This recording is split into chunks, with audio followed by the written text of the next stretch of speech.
The first time I discovered I had a rare blood type was during a routine physical at age 16.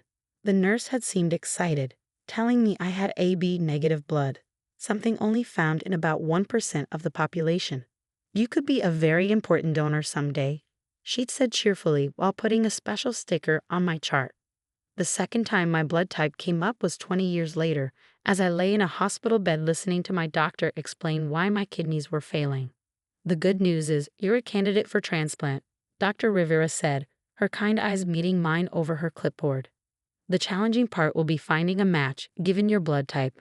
I recommend we start testing family members right away." I nodded numbly, still processing the diagnosis.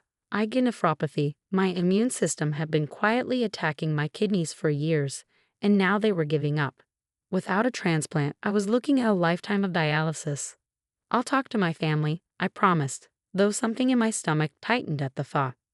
It wasn't that I didn't love my family. I did. But being the youngest of 4 children had always meant being the afterthought, the extra plate at dinner, the one whose achievements somehow never quite measured up to my siblings' accomplishments. Emma, the oldest, was a cardiac surgeon with 3 perfect children and a husband who looked like he'd stepped out of a Ralph Lauren advertisement. Marcus was a state senator at 40, already being groomed for a congressional run. And Olivia had just made partner at her law firm while simultaneously running a successful lifestyle blog about balancing career and motherhood. Then there was me, Rachel, the perpetually single middle school art teacher who still rented a small apartment and drove a 10-year-old Honda. The one who chose finger paintings over power suits, who preferred quiet evenings with my cat over networking events. "Your family situation is ideal for finding a match," Dr. Rivera continued, pulling me from my thoughts. "Siblings often have the highest chance of compatibility. We'll need to test them for both blood type and tissue matching." I called Emma first because she was the responsible one, the one who organized family meetings and kept track of everyone's birthdays. She answered on the third ring, the sounds of her perfect household bustling in the background. "Kidney failure," she repeated after I explained the situation. "Oh, Rachel, have you been taking care of yourself? You know how important it is to maintain a healthy lifestyle." I bit back the urge to point out that I was actually the only one in the family who didn't drink, didn't smoke, and exercise regularly. "The doctor wants to test family members as potential donors," I said instead. "Would you be willing?" "Oh." Her voice changed, grew cautious. "Well, of course I'll get tested, but Rachel, you have to understand. With 3 young children, I can't take unnecessary risks. The recovery time for kidney donation is significant." "I know," I said quietly. "But could you at least get tested? And maybe talk to Marcus and Olivia about it too." She promised she would, but I could hear the relief in her voice when she had to hang up to deal with what sounded like a minor crisis involving her youngest and a jar of peanut butter. The family meeting was scheduled for Sunday dinner at Emma's house. I sat at her gleaming dining room table, pushing organic quinoa around my plate while my siblings discussed my medical situation as if I weren't there. "The thing is," Marcus was saying, gesturing with his fork, "the timing couldn't be worse. I'm up for re-election next year. Taking time off for surgery would impact my campaign schedule significantly. And the recovery period." Olivia chimed in. 6 to 8 weeks minimum. "The firm just made me partner. I can't take that kind of leave right now. What would my clients think?" "Plus there are the risks to consider," Emma added. "Any surgery has complications. We all have families depending on us." I looked around the table at my siblings' concerned faces, understanding slowly dawning. They weren't going to help. Not really. They'd make the right noises, express the right amount of sympathy, but when it came down to it, I wasn't worth the risk to their carefully constructed lives. "I understand," I said, and I did. I'd always been the expendable one, hadn't I? The one who could be counted on to step aside, to accommodate, to not make waves. "We'll help in other ways," Emma assured me quickly. "We can set up a schedule to drive you to dialysis appointments. And of course, we'll all get tested, just to know if we're matches. But you understand why we need to be cautious about actually donating, right?" I nodded, pushing back from the table. "Of course. I should go. I have early classes tomorrow." "Don't be dramatic, Rachel," Olivia sighed. "We're trying to have a rational discussion about this." But I was already gathering my things, making my excuses. Outside in my old Honda, I let out a shaky breath.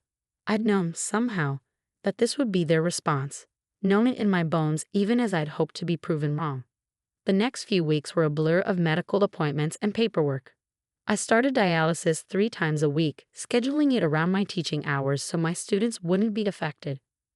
My siblings did get tested, as promised, but none of them were matches anyway, a fact they celebrated with poorly concealed relief. See, Marcus said when the results came back, it wasn't meant to be. The universe has a plan. I was added to the transplant waiting list, but Dr. Rivera was honest about the chances. With your blood type, it could be a long wait, she admitted. Years, potentially. That's why living donors are so important. I threw myself into my work, finding comfort in my students' energy and creativity. They noticed the changes in me, the increased tiredness, the way I had to sit down more often while teaching. But kids are remarkably adaptable. They started bringing their projects to my desk instead of making me walk around the room, and no one complained when I had to cancel after-school art club on dialysis days. Life settled into a new routine. Dialysis on Mondays, Wednesdays, and Fridays. Teaching Tuesday through Friday. Weekends spent recovering my energy. My siblings checked in sporadically, usually with a quick text or call to assuage their guilt. Then came the Monday that changed everything. I was at the dialysis center, halfway through my session, when my phone exploded with notifications. Texts from Emma, Marcus, and Olivia, all urgent, all demanding I call immediately. Missed calls from numbers I didn't recognize. Even a few emails marked urgente, family, email urgency. With shaking hands, I called Emma back. Finally, she answered on the first ring. Rachel, where have you been? We've been trying to reach you for hours. I'm at dialysis, I reminded her. What's wrong? It's Dad, she said, her voice cracking. He had a car accident. He's at Mount Sinai. They need blood donors. AB negative blood donors. They're saying his chances without a transfusion. She trailed off, but I could fill in the blanks. Our father, the successful business magnate who'd funded my siblings' impressive educations while suggesting I might be better suited to community college, who'd bought them houses for wedding presents while telling me renting was probably more my speed, who'd never quite forgiven me for choosing art over business school. Rachel. Emma's voice brought me back to the present. How quickly can you get here? The blood bank is critically low on AB negative, and you're the only one in the family who... I looked down at the dialysis machine still cycling my blood, at the calendar app on my phone showing my students' art show next week, at the browser tab still open to the vacation rental I'd been dreaming about booking with my limited savings. I'll have to call you back, I said quietly. I'm in the middle of something important. Part 2. I ended the call and sat there, watching my blood cycle through the dialysis machine. The irony wasn't lost on me. My family had deemed me unworthy of a simple tissue match test that could save my life. But now they expected me to rush to their aid without question. My phone buzzed again. Marcus this time. Where are you? He demanded without preamble. They're saying Dad's condition is critical. We need that blood now. I'm at dialysis, I repeated, my voice steady. I can't leave in the middle of treatment. What do you mean you can't leave? This is Dad we're talking about. They can unhook you for an emergency. I closed my eyes, remembering another conversation from just a few weeks ago. Marcus, any medical procedure has risks. I have to think about my health. There was a shocked silence on the other end.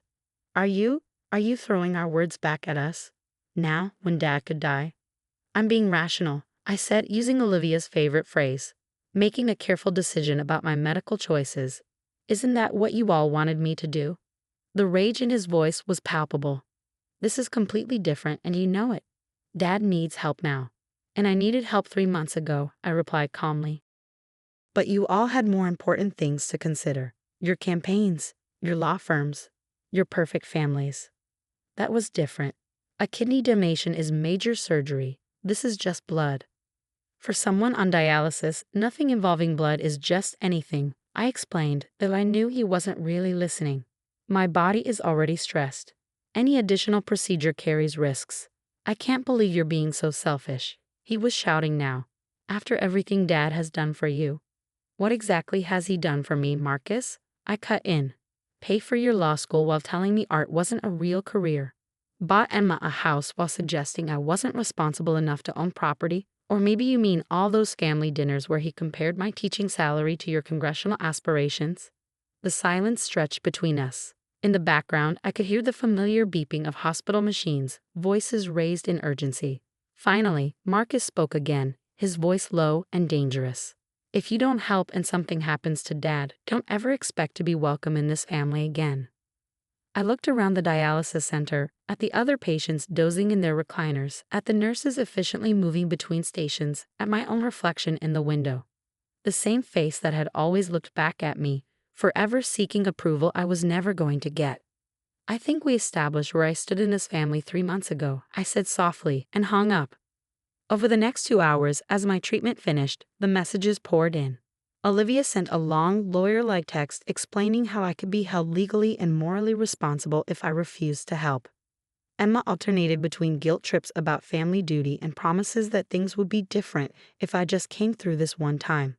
Even my mother, who had stood silently by during the kidney donation discussion, suddenly found her voice in a tearful voicemail about responsibility and love. I read and listened to them all, feeling strangely calm. When my dialysis session ended, I didn't head to Mount Sinai. Instead, I drove home to my small apartment, fed my cat, and opened my laptop. The vacation rental website was still up from earlier, a small cottage on the Maine coast, available for the next 2 weeks. Pet-friendly, far from hospitals and family drama and expectations. My cursor hovered over the Book Now button. Another call came in, Dr. Rivera this time. "Rachel," she said when I answered.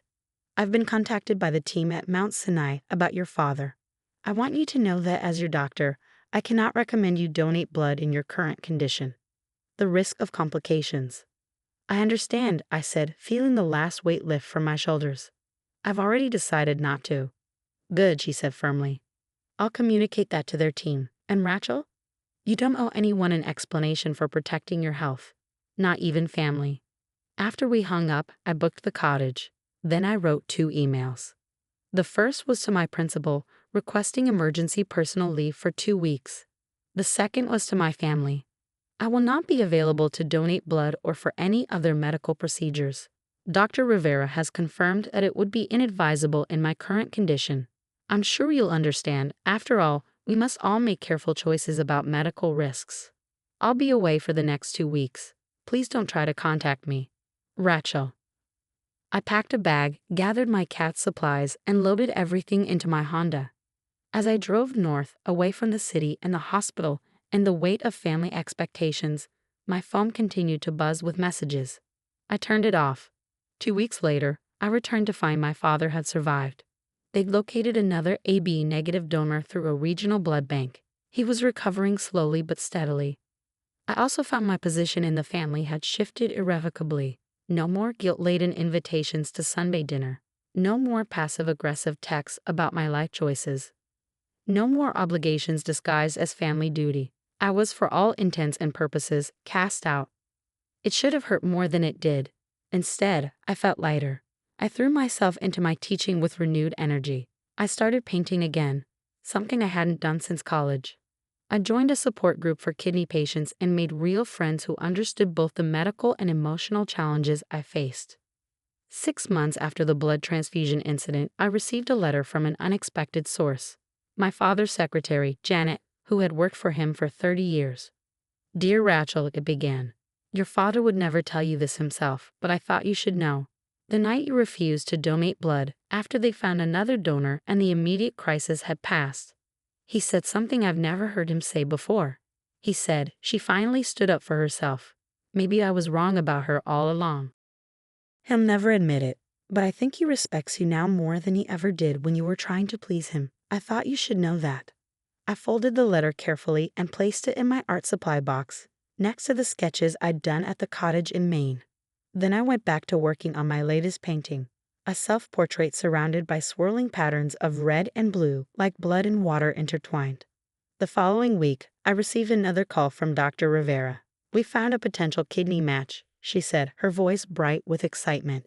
"A non-directed donor with AB negative blood. Are you ready to move forward?" I looked around my classroom, at the student artwork covering the walls, at the lives I'd touched and the person I'd become. Yes, I said firmly. I'm ready. The surgery was scheduled for a month later. I didn't tell my family, didn't need their performative concern or conditional support.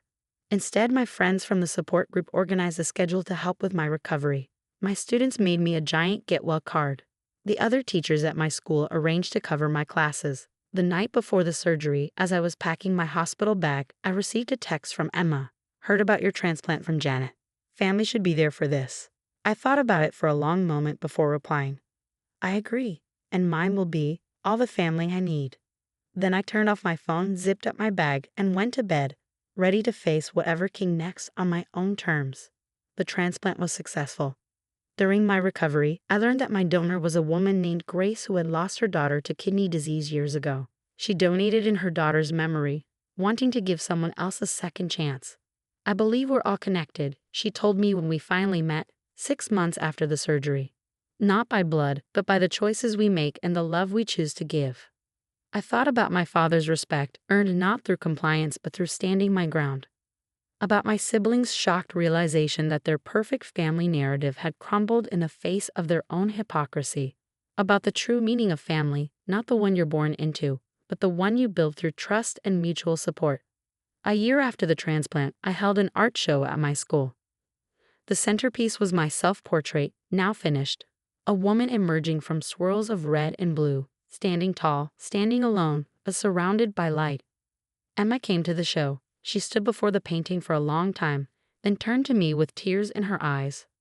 I understand now, she said quietly, and I'm sorry we didn't before. I know, I replied, because I did. But understanding and forgiveness don't always walk hand in hand, and some bridges, once burned, are better left as beautiful ruins, reminders of where we've been and why we chose to walk away.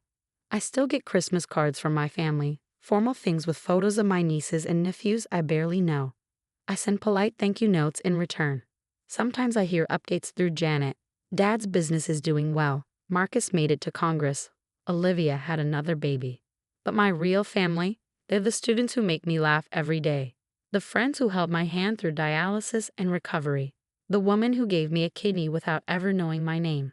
The people who choose to stay, who show up without conditions, who love without keeping score.